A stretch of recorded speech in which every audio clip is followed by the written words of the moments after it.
So my world has been human spaceflight. And it has taught me a lot about how we perceive our world and to kind of help expand the concept of how awe can be applied. And it's boundless. I think I'll leave, on the concept that, working on outer space and people's ability to kind of conceptualize infinity. But I think for those of you who are talking and in the world of being more introspective, inner space is equally as infinite. So, and I love that concept of we are all stardust at an atomic level. Us and the universe are intimately connected. And I believe in the conservation of energy, as a law of physics, that it cannot be created nor destroyed. It just changes form. So most days is just, can I just put some really good energy out into the world and be part of a solution somewhere in some way? And kind of I receive back, an embarrassment of riches per se by doing this job, and people really being grateful for the inspiration that things like the space program brings to bear. I have been working in a mail facility in St. Cloud, Minnesota for the past going on 18 years here in a minute. I'm also a negotiator, hence how I met Jeff through some negotiations conferences along the way. And I think we can all agree that the vast majority of us are just so blessed to be here today and to listen to like-minded humans who are inspired by awe. Like the rest of us out here, I also would think that we can agree that there are things in this world that suck.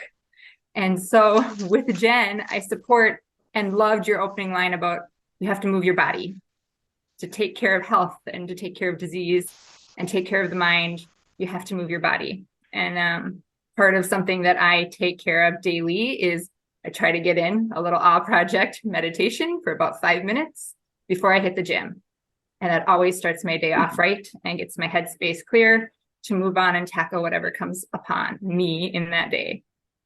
Working in a facility, I'm not going to say it's comparable to working with NASA or doing the great research that some of you guys are doing or writing books, but I think we all have those moments in the day where it's just not going the way it's supposed to.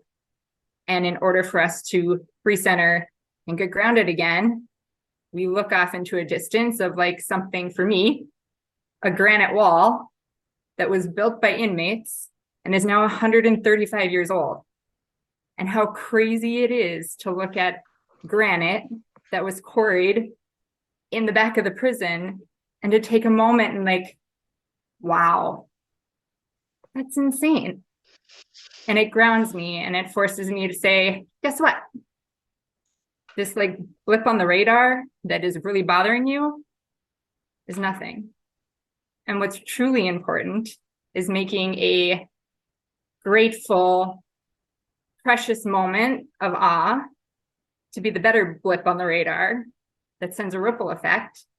And I feel like the conversation of Stardust reminds me of what I call the blip on the radar. Multiple blips on the radar send a ripple effect across the world.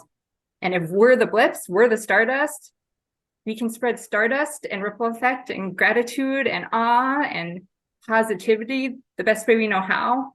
And that can spread to the masses. And hopefully one day that makes it a little bit more of a positive place.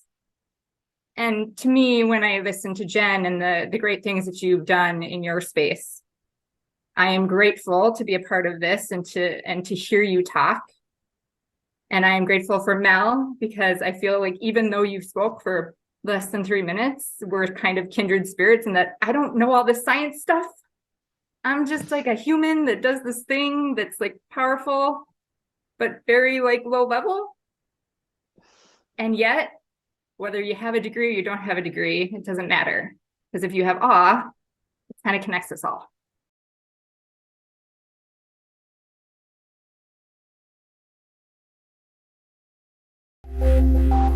Thank you.